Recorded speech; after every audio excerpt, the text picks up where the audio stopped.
Welcome to the program Transforming Lives One at a Time. I am your host, Dianne, and I'll be taking you through this program for today. The program is aired every Saturday at 5:30 in the p.m. And of course, you could link us up on our YouTube channel and our Facebook page, Transforming Lives One at a Time. Feel free to subscribe, drop us a line, share with family and friends. If this program has been helpful to you, our aim here is to catapult individuals into their fullest potential so you could become a part of the solution rather than the problem. Today we'll be chatting with a self-motivated, ambitious, and confident young man hailing from Bonaccord, Tobago. He's a former youth assemblyman and former youth parliamentarian.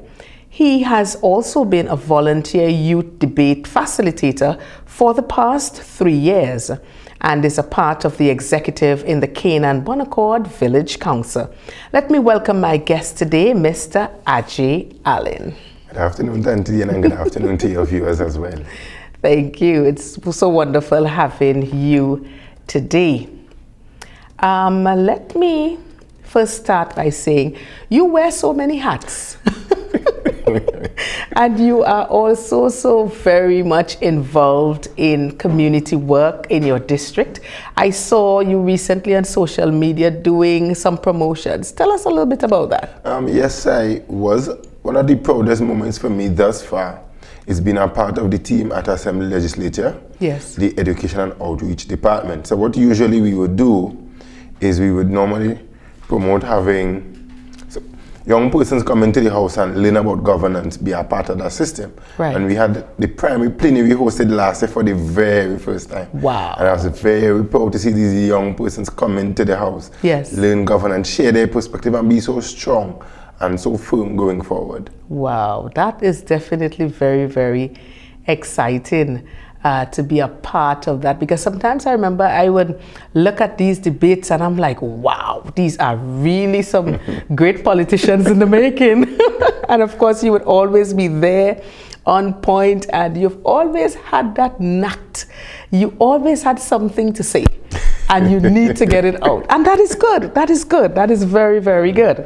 You know, I know that you have been, or rather we are well aware that the pursuit of purpose is a passion.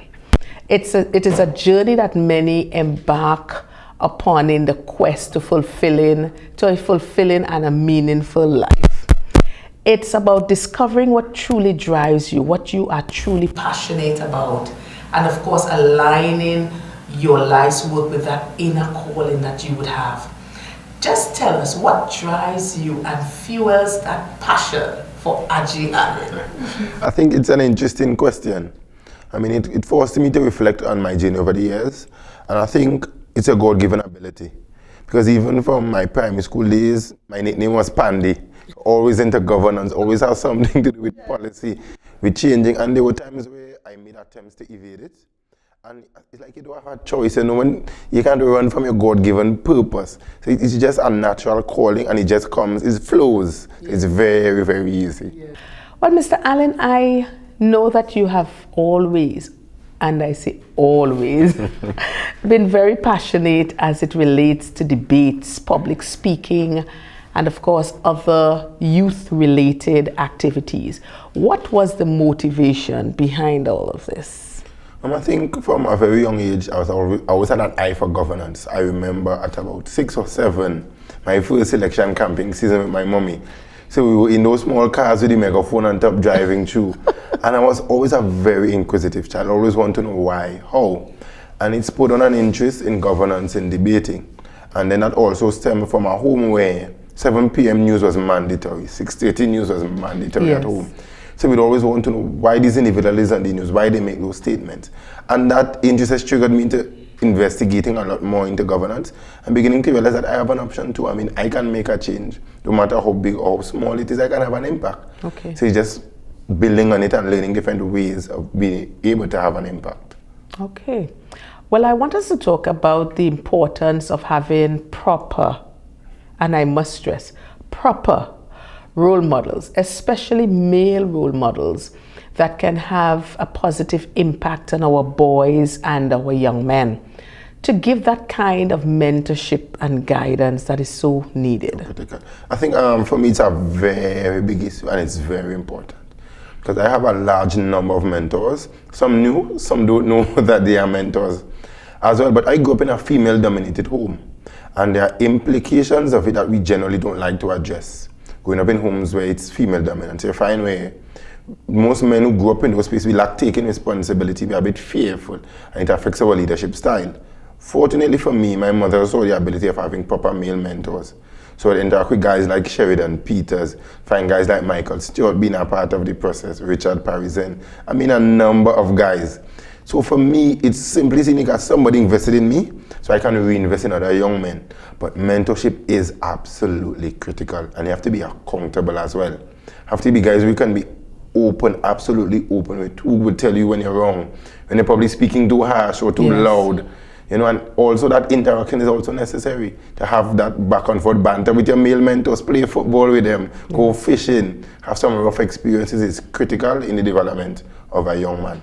And for me, I just want to thank all of my mentors, so many to name. Kelvin Charles as well has been very critical in my development, even in the political space, giving me critical advice when it was needed. Okay, all right. Well, you stated in your bio that at a very young age you attended a boys' polishing camp facilitated by Mr. Michael Stewart. Give us an insight as to how that camp impacted and affected your life. For me, that was a critical turning point, because we often grow up with challenges and we see them in isolation. Because initially I didn't want to go to a polishing camp. It wasn't top of my list. Okay. So I went initially very apprehensive, very to myself. And persons who know me would tell you I am not quiet, apprehensive to myself individual. I usually take the bull by its horn and treat with it head on. Right. So I was very reluctant, very to myself. And as the camp rolled on, automatically snapped into leadership. Realized that I had an influence over a lot of the younger guys in the process. And then Mr. Stewart, seeing that leadership ability, he just began to water it or polish it, if that's the best term to use. So you find I would now have a different responsibility. So everybody will have one role, and my role would be totally different. Okay. Tied into the whole process. Yes. So then I begin to see that I can have a greater impact. And I also found out that the issues among young men are so common, and I'm not isolated. Right. So that really spurred on a new thrust and a new input in male development programs and interests. And it just developed a new passion. I think that was in 2016. Since 2016 to now, I've been involved in so many different male-oriented programs. Yes. They are few and far apart, unfortunately. But it just has changed my whole world. Right. As you spoke about their few and far apart, this is something that I have had lots of concerns about, because many times we find in society we would have a lot of opportunities, we'd have a lot of, for example, classes, we'll have a lot of development for our, more focused on our ladies. And for our young men, you're not seeing the amount of emphasis being placed. And I think that we need to be in that position to recognize what is happening in our society, because even as and we're going to delve into this a little bit later in the program, but even as we look at the statistics and the numbers in terms of those crimes, they are being perpetuated mostly by our males. And if it is that we don't bring programs and strategies in place to be able to get our young boys before they reach that age, we need to be able to get the information into our young boys. We need to be able to impact those lives before they reach that age. So what do you think we can do in terms of that? There are a number of programs, but I think we need to start simple and start by letting these young guys know that we need them. They are valuable to society. Yes. As simple as they being loved. I have had the unfortunate opportunity of A secondary school classmate of mine is currently incarcerated outside of Trinidad and Tobago for a crime he committed in the region. Wow. And I've listened to the stories and the articles concerning him. I was fortunate enough to be a part of a same male-oriented program with him. One of the things I remember him saying is his mother told him at a very early age that he was a mistake. It was the biggest mistake she would have made. And he continued to live with that ideology throughout the majority of his life. And I mean, he might be seen as a troublemaker. Teachers saw him as a troublemaker. But we would interact on a completely different level because there are a number of things we could have related to in terms of growing up scenario, circumstances. So sometimes instead of seeing them as trouble, let's simply have a conversation with some of these guys. Yes. I mean, I've heard prison officers share of stories when they sit and they speak to some of these young men incarcerated, loaded with potential, skillful and talented, but they just didn't have persons around them to show them you're valuable. We need you as a society. We need you as a protector. We need you to be a good father. And sometimes just repeating it into the minds of some of these guys, in spite of them being deviant. Just keep repeating, you're going to be a good father. You're going to be a good husband. Somebody needs to have a good friend constantly. I mean, I would hear these words from my mother as a young child. Be irritated, fed up, I walk away. I mean, plenty attitude. But for today, I believe those words because I've heard it constantly repeated. And now I'm living the reality of some of those things. It says to me and to us as a society, the impact that our words have on our children. Because here it is, you are sharing and you're saying that his mother kept saying to him, you are a mistake. So he is now growing up, you are a mistake. So it means whatever I do, it doesn't matter because I'm a mistake. I wasn't even supposed to be here. So why go to school and even learn? I'm a mistake. I will not benefit anything from school. It's not important. And here it is that years later, he is still struggling and fighting with that because of a word that his mother spoke over his life. And as parents, many times we take for granted the things that we say. Sometimes we use our words loosely. You see, you're just like your father, no good. You see, you know, and these kind of things that we say, and we don't recognize the kind of impact and the kind of effect that it has on our children's life. Like you have another point you wanted to say. Yes, because I mean, one of the things going through a lot of these programs we would hear is people would say, you're just like your father. And we celebrate the single mother syndrome a lot. Sometimes even if these women try to find mentors for their sons, the mentor they may choose may not be the mentor these guys are attracted to. Right. So you might find a young man would come home from school, his clothes is dirty. When they check it, his car grease and car oil and the fingernail is dirty. And you now say, don't bring home the dirty clothes in my house or where you was. Not realizing that that's what his calling is. Right. I mean, I remember growing up as a child, we told your mouth too big and your mouth will get you in trouble. And for today, my mouth has taken me to the UK Parliament. My mouth has given me so many different opportunities.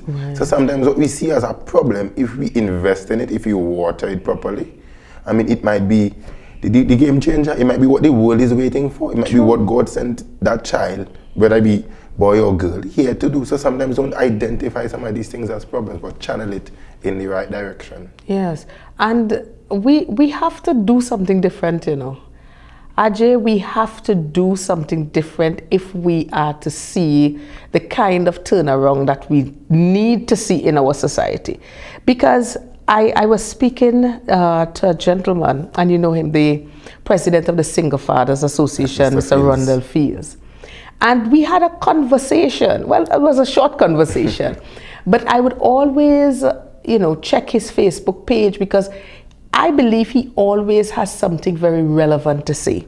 Something that can build our men. And we have to recognize that we have a crisis. We are in crisis with our men. Correct. I am not certain as to how persons see what is happening, or if it is that they're just choosing to throw a blind eye. But the kind of resources that we have, that we are not putting into the areas that we need to get the results we want, it is mind-boggling. I mean, it's interesting that you made mention of it. I remember when I graduated from the Empower TT program, I had the ability to address some of the persons in the space, and I'm saying, let's look at the economic impact of deviant behavior of men. Yes. The money that we decide we're not investing in them at the younger stage, we spent it on the other end. Yes. We spent it in the prison system, we spent it on prison transport. I had a colleague of mine that worked at the Ministry of Finance, and he's saying the reason for the increase in cost or taxes on alcohol is to offset the impact on the social service or the social safety net. Wow. And I'm now thinking, why not invest in the young guys at that early? I mean, we are not the easiest of persons to deal with. I mean, you need men to impact men in a critical way. Once you have too many females in the space, it changes the dynamic. Of course. And we need more older men to step up and be mentors. We need guys who have the experience. And we need women to allow the guys to be mentors as well. So if you send your young man out to a male program in a male space and he comes home dirty, I don't think schooling him might be the best option. Right. You could probably suggest, teach him how to clean the clothes, teach him how to maintain that. Yes. I think that might be one of the better options. But we need to be open and allow guys to be guys, allow guys to be rough, allow us to watch our football, to be involved, and don't see it as us being deviant. Of course. And many times in the women's space, I mean, I'm a woman too, but sometimes we want our men to act how we are acting. And it just can't happen. There's a saying, boys will be boys. Correct. So you're there and you just clean them up and everything, and you would find that they would go out, they meet a pile of dirt, and they just doing and building stuff, and half an hour after, but you're like, but boys will be boys. There are certain things that you have to allow boys to do, and sometimes us as women, we can't understand it, and we want to bring them into a mold that they were not supposed to be in. Correct. So I am agreeing with you in terms of the role models and parents needing to recognize at a very early age that we need to have more role models for our boys. We have it for the girls, I believe our girls are covered, You see, and I wouldn't even say role model. I would more see it from a mentorship standpoint. Right. Because role model is someone you look up to. Sometimes you can't speak to, you can't reach, but with a mentor, you can call your mentor. Right. You could sit at your mentor's home, you could probably cook, barbecue together, and build a relationship. Yes. However, sometimes too, the choice that a mother might choose for a mentor may not be the mentor that the child connects with. Okay. So sometimes you have to look for males who the child naturally has a connection to, and not force a mentor into the space. Right. Because I think as young men, we're very resistant. And the feminist movement, no mean to bash the feminist movement, understood. but they have created certain influences that cause men to be very resistant, to be very reluctant going forward. So now we now have to allow them to form natural bonds, but you would know how to tailor it. So even if you want to disconnect mentors that may not be in the right direction, you can also look for mentors in the next direction to know positive, and you push and you encourage that kind of relationship. Right. Because I'm looking at sometimes it may not even be a total stranger. Sometimes it may be an uncle. Correct. It may be a coach. A coach, that's right, because you have different disciplines, the sporting disciplines that you can be able to involve these boys in. Correct. So that they can be able to learn more discipline. I remember for girls, I remember brownies and girl guides and that kind of thing. I spent 10 years in Boy Scouts. Boy Scouts, exactly. And the cadets. Mm-hmm. And so many others. And it teaches you a level of discipline. It teaches you how to deal with certain things. And I think a lot of these, especially the younger parents, are not opening their children to these kinds of, that we grew up on. And that did very, very well for us. And are still doing well in some cases. Yes. I mean, I remember a mentor of mine was telling me a couple of years ago. He was saying, when you look at young men now, most young men that grew up single parent has a freeness of challenging authority. And I remember I was sharing an experience I had with a teacher with him, and he was saying, it's because they don't have that male presence. The chances of a young man opposing his mother is greater than him opposing his father. Wow. Or he will use a totally different technique. Yes. Because testosterone to testosterone is a totally different conversation. Totally. So it's a lot easier to challenge your mommy than to challenge your father. You need to plan how you're going to do it. You need to look for the mood, the timing. But with your mom, you would immediately resist. Yeah, definitely. And then you will get a softer response usually. Of course. So if you resist a maid, you know you're getting it rough and rugged. Yes. And if you she might say, no, well, and the soft niceties of it. Of course. So because of that sometimes you need to have male in the space to have that presence. Of course. Well, we're going to take a short break and we'll be right back. Viewers, you are viewing Transforming Lives One at a Time. Stay with us. If you're wondering where to find top-tier quality tiles and products to refurbish or renovate your wall, floor or pool, well, your worry is over. Come to D-Cells Tile and Ceiling Center, Torbay Local Road, opposite the Bonnecourt Primary School, Tobago, where you will find porcelain, mosaic and ceramic tiles of the highest quality guaranteed. D-Cells Tile and Ceiling Center also stocks thinset, grout, tile cutters and yes, windows. Plus a friendly smile and service that's second to none awaits you. So forget the hassle and get all the quality tiles you need right here in Tobago at D-Cells Tile and Ceiling Center. Call us today at 460-8802, 639-8281. Opens Monday to Saturday from 9 a.m. Welcome back to the program Transforming Lives One at a Time. The topic for today, our youth in pursuit of purpose. My guest, Mr. Ajay Alleyne from Bonnecourt.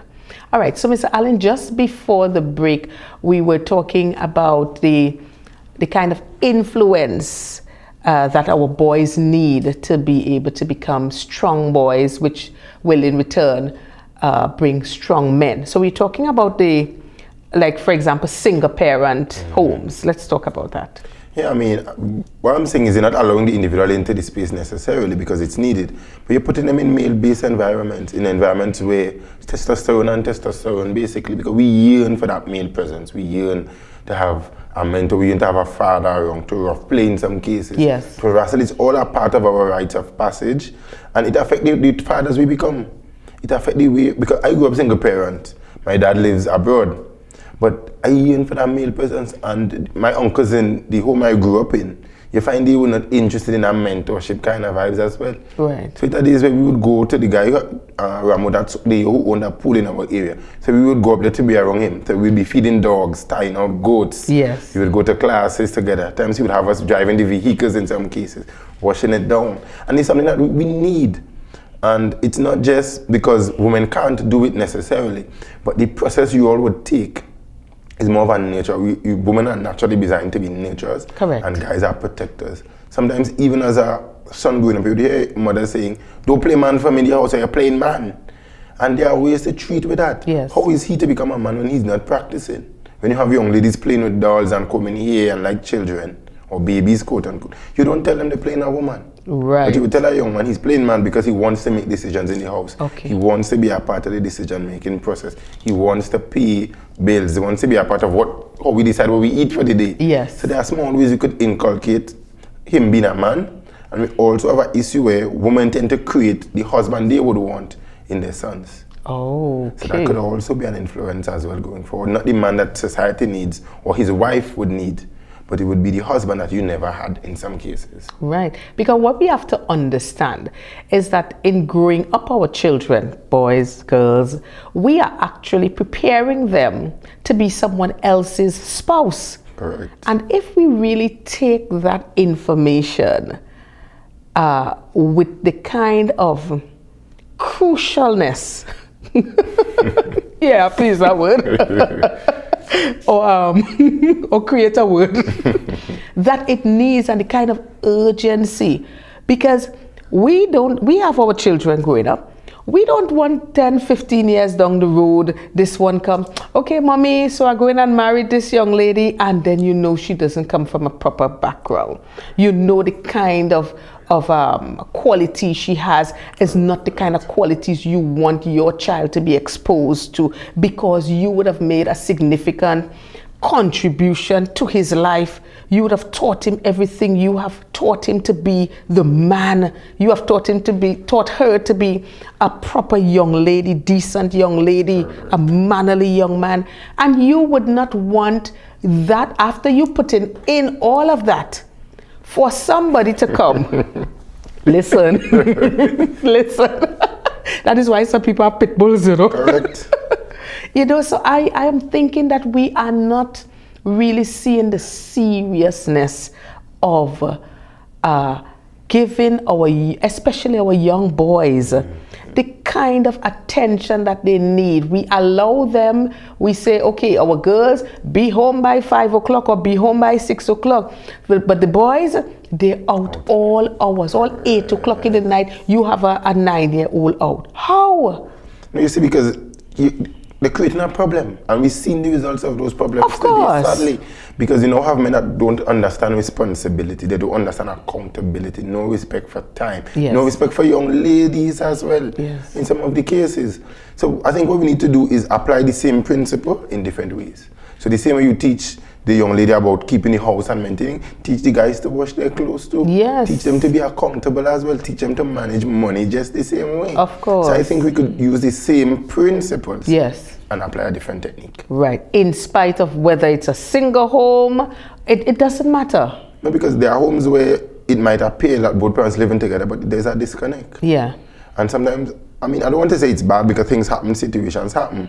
Sometimes even as parents, we need to come to terms with scenarios that would have occurred and make a conscious decision not to allow them to reoccur as well, or not to transfer that level of trauma onto the children. Because there are a number of young ones who tell you their father never tell them they love them. Yeah. And that happens at some levels where you would think that these homes are well structured, these guys are performing academically, Yes. they look neat, they're always in shirt and tie, well put together. You think Yes. everything is well made. And when you begin to have conversations, you realize that there are deep-rooted issues Yes. covered by all of this fanciness. Wow. So when we look at, for example, you as a youth in pursuit of purpose, there are some things that can derail you, because if it is that you don't have the kind of support systems in place, if you don't have the persons, the parents that would give you that kind of right upbringing, and even as your mom saw it fit to send you to that boys polishing camp, what she was actually doing was investing in you so that you can continue to be in pursuit of your purpose. Correct.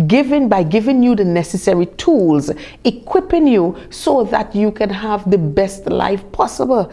And I think this is where, as parents and even as society, some of the institutions that we have that's supposed to be looking out for our men or looking out for our boys, and you're just not seeing the kind of impact you want, it says to me that whatever we are doing, we have got to do better. We have got to step up the game so that we can give our young boys and our young men the best possible fighting chance.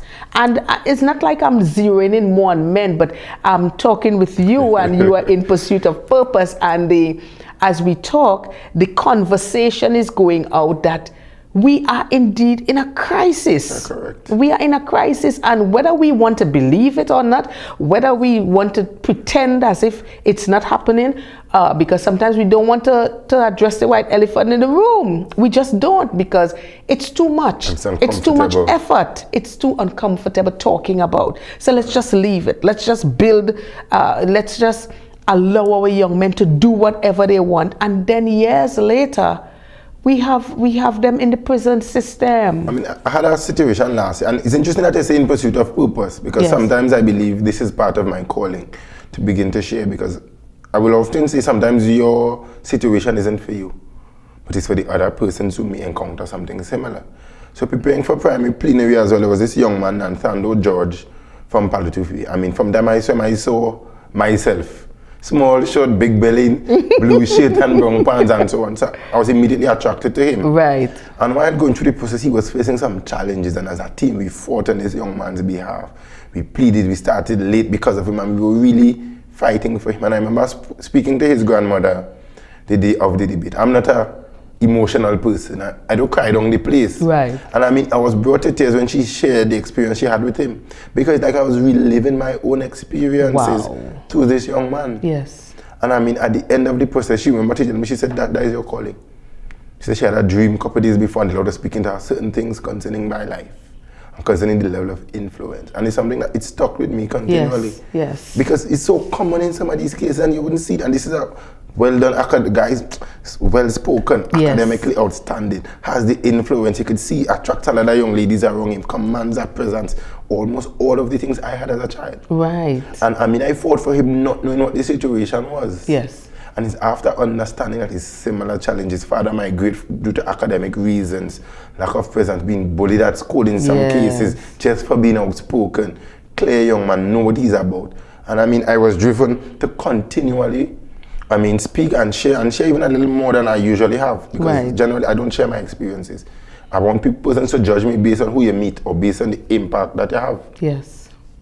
Yeah, well, that is very, very critical that you're talking about, because when you're looking at pursuing your purpose, many times we have persons just living.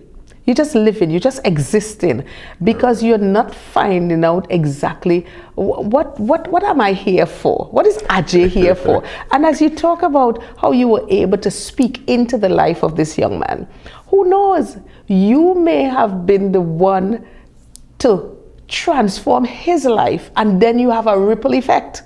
So sometimes we take for granted the purpose that we have been created for. Yes, it's not just to live and pay bills and work, but it means that we have a contribution, a significant contribution to help our fellow men, to help others in society, to come so that we can be able to come up with ideas, things that we can implement in our communities, things that we can implement that would be able to bring change, that would be able to probably bring restoration to people's lives, be able to probably speak to some of the guys on the block that sometimes we shy away from. But I'm saying, let's not shy away from them. Correct. It might be your purpose to go and speak to them on the block and then have a group going around Tobago speaking to them. We never know. Yeah, correct. And I think one thing that I was tell persons is, I go by the name positive radiation sometimes on social media. And the rationale behind that is you cannot contain radiation. So if we apply positivity to that, it cannot be contained. Yes. It's problematic. And I usually use Matthew 5:16 as one of my motivators. So let people see the good work in you. Okay. And then they would identify, but what is the difference? Then them spot the difference and ask, what's the difference? Something creates that young man to be different. What it is, what creates it, and it's something I really enjoy. Because when I first did my public debate, and I just entered, Mr. Kelvin Charles was the presiding officer at the time. And at the end of the debate, I remember him saying, Mr. Alleyne, I need to meet with you in my office. I need to meet with you and your mother. We need to make an appointment. And I remember, when we got into the meeting and he said, the reality is I saw something good in you. Yes. I saw they need to make an investment. And this is after hours at the chamber with him working late, dropping us home. One of my colleagues would often talk about the new champion that is always in his fridge at his office. And I'm saying, if he saw the ability to invest in me and to make that effort, why can't I do it for someone else? Yes, of course. And if he start as small as speaking to one person in your community, having a conversation with one young man, allowing one sleepover possibly. Right. A Sunday lunch did so much for us long ago. Yeah. We know when we visited persons after church for lunch, sometimes you spend the evening, you kick off your shoes and go back home with church clothes for the whole day. But these conversations where we need to start, and you don't need to start big. Yeah. Sometimes it could be a small conversation, could be a lunch or breakfast, could be sending, who knows, a cake or a pie for someone, could create an impact. So I think that's where we need to begin to start small, and then it will gradually grow. One person at a time. Correct. One family at a time. Correct. One organization at a time. One village at a time. Just one at a time. Correct. The power of one. The power of one. Well, I know that you have been very passionate as it relates to debates and roundtable discussions and all these things, especially when the topics involve pressing societal issues. And of course, we would have touched on it a bit premature, but the conversation is flowing nicely. Do you think as a society we are treating with the critical issues that are facing us? And if not, what more can we do? I think it's a catch-21 scenario. I think we have gotten very much economical, and because we are now focused on finances and financial growth, we've seen a downfall in society because of it. The institution called the home has been broken, and it's producing broken children. I didn't come from a perfect home environment, but what you need to do sometimes is find small ways of intervening. Yes. Theatre arts taught me a lot. Tanti Dianne, I'm a guy, I used to walk on with my face very, very serious. I never used to smile because of the scenarios that you came through. So it was a coping mechanism. Right. And now after therapy and counseling and going through a number of processes, it's gradually beginning to change. I'm not there yet. Yes. So you'll still see me with a serious face. now and again. But I think as a society, we need to treat with the issues and not be fearful of them. We need to have the tough conversations. Yes. I would say critical statements or provoking statements triggers critical conversation. So sometimes it's good to say the thing that would offend persons and get a perspective, start the conversation. I mean, you might take some blows for it being the forerunner. Of course. But sometimes we need to begin to make these provoking statements, and let's see how society would respond, and then you could gradually now add in your small areas and change what's happening. Yeah, but it says, as you spoke about that, say, have the conversation, the tough conversation. Because if it is, we have been doing something over and over. I always say this, my viewers probably saying, oh my gosh, yes, I know what she's going to say. We can't be doing the same thing over and over and expect a different result. So if it is that we would have been running away or shying away from the tough conversations, let us get into the nitty-gritty of it. Let's get into the meat of it. Let's get into, okay, this is the problem. This is what is facing us. Because if it is that as a society, we continue going down the road that we are going now, I shudder to think next 10, 15 years, what we're going to be experiencing. Because we can't look at it lightly. And I'm saying we have to have the conversation now. We have to come back to the root cause. What is the problem? When we have these young people even getting into the schools, bullying, and so many other different things, it starts from the home. Correct. So I am saying, and I would have said this in a meeting some time ago at a community council meeting, we have to get back into the homes. Yes, the things may not be perfect. We might have single parents working, and I know a lot of persons that grew up in single parents' home that today they're excellent citizens. They are part of the solution and not the problem. So we're not going to use that as an excuse. But what we are saying is that the parents are becoming younger and younger.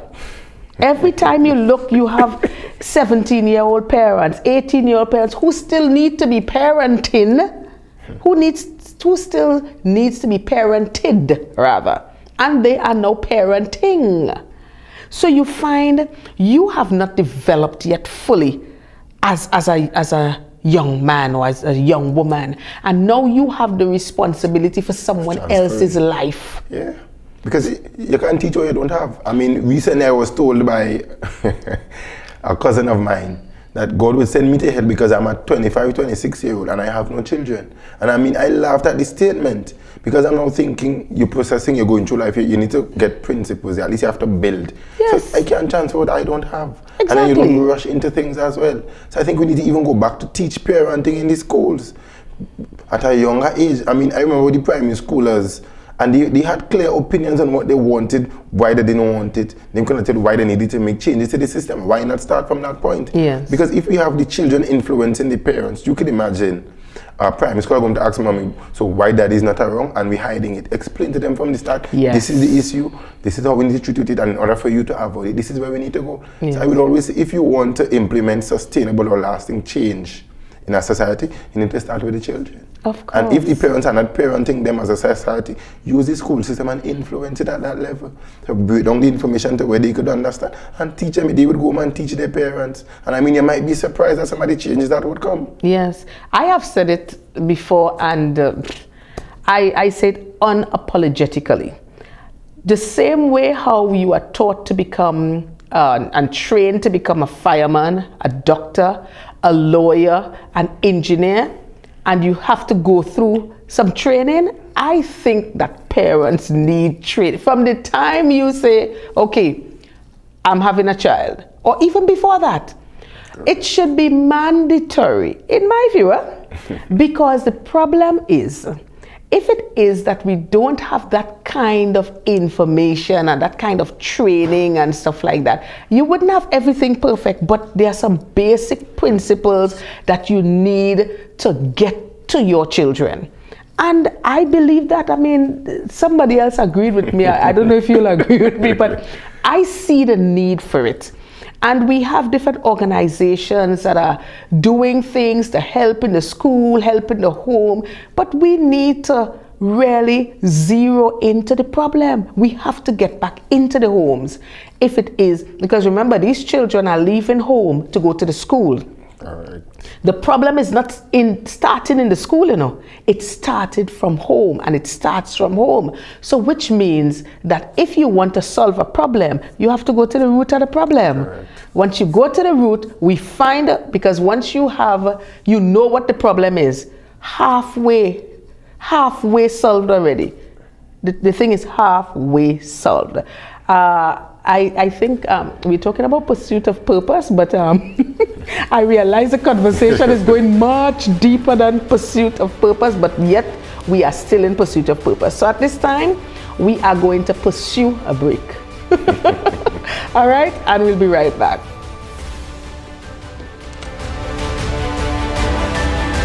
If you're wondering where to find top-tier quality tiles and products to refurbish or renovate your wall, floor or pool, well, your worry is over. Come to D-Cells Tile and Ceiling Center, Store Bay Local Road, opposite the Bonnecourt Primary School, Tobago, where you will find porcelain, mosaic and ceramic tiles of the highest quality guaranteed. D-Cells Tile and Ceiling Center also stocks thinset, grout, tile cutters and yes, windows. Plus a friendly smile and service that's second to none awaits you. So forget the hassle and get all the quality tiles you need right here in Tobago at D-Cells Tile and Ceiling Center. Call us today at 460-8802, 639-8281. Opens Monday to Saturday from 9 a.m. Welcome back to the program, Transforming Lives One at a Time. My guest today, Mr. Ajay Alleyne, and we are talking about youth in pursuit of purpose. And I want to talk about, I am not naive that the person we are seeing here today, Ajay Alleyne, is more of a finished product. But I know, of course, you're still aiming to get it right and get everything. But let's talk a bit about some of the challenges you faced as a young man, trying to stay on the right track as it relates to like peer pressure and that kind of thing. Yeah, I mean, I had it as well, because once you're outspoken, you become targeted. Sometimes you are used in some cases as well to be the voice or the mouthpiece for persons. But as I said earlier, I grew up in a single parent home, female dominated. And sometimes when you're destined for purpose, the devil comes very, very close and sends targets at you. Because I mean, there were times I almost got incarcerated already. Due to a scenario, within the home space, within dealing with siblings or peer pressures, and I was often compared to my cousins. I grew up with 4 cousins in the household, so they would be more academically advanced. So they would snap at the school, they would look up the maths like nothing. But I had a challenge in that area. So I had to be very purposeful in the way. I studied. I was to hide some of my academic achievements in some cases to preserve it.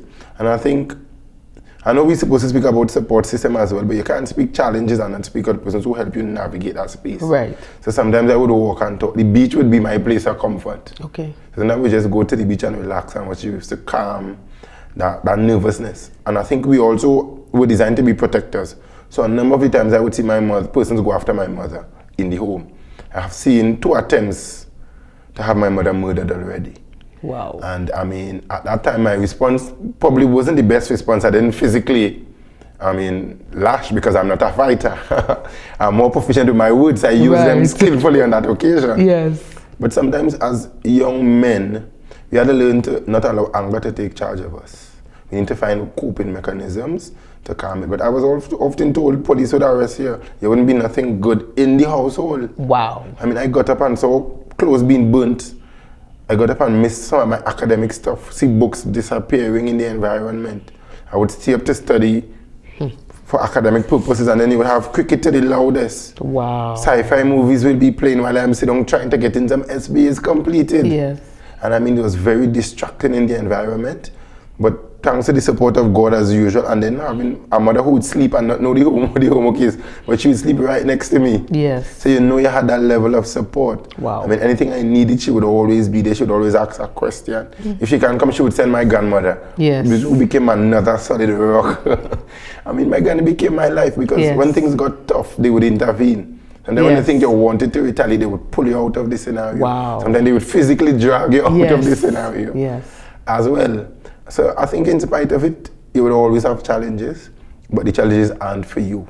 It's to build you, make you stronger, and to help avoid it reoccurring to someone else as Definitely. Well, let's talk about young persons taking responsibility for their choices, their actions, and ultimately their lives. Just speak to that. Yeah, it's critical. From a young age, I knew what I wanted from a very, very young age. They always set goals from early. For me, it came natural, but I know for some persons it's a challenge. So what I would usually say to persons is look at what you enjoy doing. Consider what you would do when it's stressful, and in spite of it being stressful, you still find yourself in the space. You still find yourself enjoying the process, and at the end, you will enjoy it. So that's one of the ways I would identify purpose, but taking responsibility is also critical. Because at a certain age, you can't blame anybody for your behavior and for your actions. Precisely. Legally, spiritually as well. So you always need to earn, and when you take personal responsibility for your actions, you are well respected, and persons always see it a lot easier to interact. Always be open to constructive criticism. Yes. Even destructive criticism as well. Sometimes it's good to take an assessment of yourself. Yes. From time to time, I would sit back and assess what person say about me. I would listen to probably the way I would speak, sometimes the way I would dress. So sometimes it's good to take stock of yourself, and that's all being responsible for who you are as a person. Yes, and as you spoke about that, my mind just went back to an interview I had just recently, and we were talking about reflection, and the speaker was saying that experience is not really the greatest teacher. Reflection is. Correct. Because reflection allows you to go back into the classroom and see exactly, okay, what did I do? And where am I going now? Correct. What do I need to change? What Correct. do I need to omit? Correct. So that's very interesting that you said that. And I mean, oftentimes I would be told you're critical of yourself, which is something you need to be mindful of as well. But for me, that's how I grow. I learn by listening back to my interviews. Okay. Listening reviews from programs I would have been a part of. Sometimes hearing the perspectives from persons who sat in sessions that I may presided over. Yes. And then you would now go back and reassess what they did, say, okay, I can make this change here. Right. In some cases, they might say, I'm not going to change because this individual was a troublesome person. Right. But they were just meant on mischief. Yes. So it's good to always reassess. It's good to have postmortems, Of course. quote unquote, and to take those measures. Definitely. Well, let's delve into the importance of staying on course and remaining focused. Tell us about that, remaining focused. I think humility is the number one thing for me in that process. Always remain humble. Always be mindful that your gift is not your own, it's a gift given to you from the Lord. And you need to be a steward of your gift. And I think also in staying focused, you need to have the right persons on your ship. People come into your life for a reason and a season. Yes. And sometimes you need to know when to drop them. You need to know when to pick them up. Sometimes you need to change. And they may not always be religious persons. They may not always be pastors or persons with the correct, religious base. But sometimes they come for a reason, and you need to be mindful of that. Don't get swell-headed. Don't go above yourself. It's good to celebrate your wins. Yes. It's good to enjoy it, but always be mindful that in order to stay the course, you need good people. You need persons who, you don't want the yes men around you. Right. You want people who would rough you up in some cases. You need persons who would make you rethink. I mean, when I was looking for a girlfriend, soon to be fiancé, soon to be wife as well. Oh, wow. I mean, one of the things I'd asked the Lord for was a young woman who would pull me back and not just be an aggressor, but someone who would make certain calm, quieting statements that would have me reflecting. That would have me wondering, is this the best decision? Okay. Is this the right time to make decision? What have I not considered that is critical? Right. And I mean, he answered all of my prayers. That's why I'm making the decision I would. But always have people around you to stay the course, because you can't stay the course alone. Yes. We didn't come to life alone. Adam was alone, and God found that it wasn't fitting. Yes. Because he couldn't have stayed the course by himself. I mean, even though we know what happened. Yes. But it's critical to have persons in your space to help you stay that course, because you cannot make it by yourself. Of course. And many times we think, or should I say, we operate as if we are an island, like we don't need anybody else. But the reality is that we all need someone else. You always need a shoulder, you always need a listening ear, you always need someone who might be able to give you an encouraging word. Correct. Because it's not all the time you will be up, Sometimes we look at some persons and we just work under the assumption that, yeah, everything is always perfect with her. Right. She's always smiling. I never see him angry. Correct. You know, everything is always going well, but he's going through a rough time. She is going through a challenging time. Correct. I mean, I remember my mom would always say, you know, as young children going to say, I don't care, I don't business, or nobody can tell me nothing. Yes. And I think I remember at one point in time, she was saying somebody have to care. Because if somebody didn't care about you, that's right, in the literal, physical, and the mental sense, you would not have been able to make it. Correct. So even sometimes using statements like, I don't care, is not the best thing to exactly. do. It's counterproductive. It turns away people, it turns away support. So sometimes we need to be mindful of the words that come out of our mouth and how we phrase and how we say things. And it was a journey for me. I mean, I was a very free-spirited person. When it comes to my tongue, I would say exactly how I feel, exactly how and not be cognizant or mindful that there are individuals who it may be offensive to, right, that your format may not have been worked. Correct. And I mean, it still ties into staying your course, living in purpose, because you would change people. Yeah. And sometimes for all odd reasons, sometimes persons you value may not value you anymore. Of course, of course. You always have to be prepared for adjustment, always be willing for change to grow. Well, change is the only thing that is constant, huh? And sometimes we don't want change, but change is a necessary part of life. Everything changes at some point or the other. So we have to be mindful about that, and we just have to do what we have to do, see how best we can be able to help somebody. As the songwriter says, if I can help someone as I walk along, then my living shall not be in vain.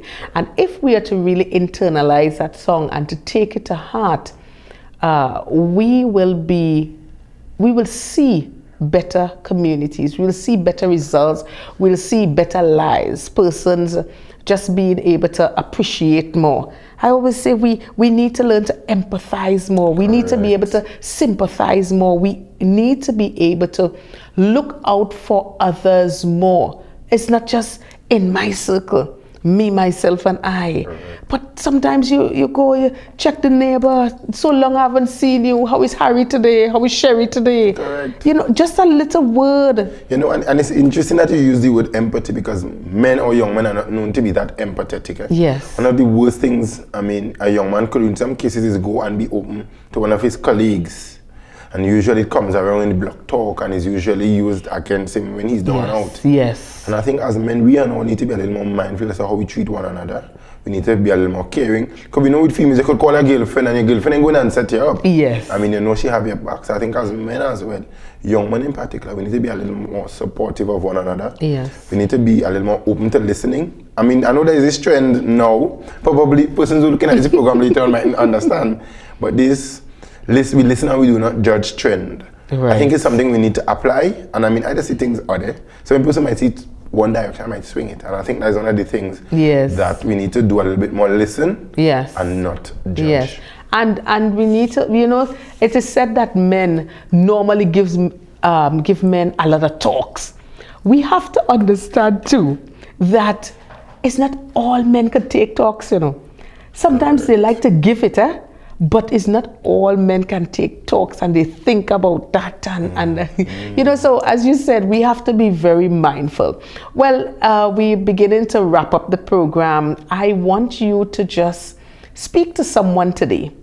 Someone, a young man, a young boy, a young man who probably he was in pursuit of purpose before and something happened that threw him off his game. I want you to speak to that person today and just encourage them to get back in pursuit of purpose, in pursuit of their goal, have their vision board back on track and that kind of thing. You can speak into the camera. Okay, but first at the beginning, you can't run from your God-given purpose. So it makes no sense.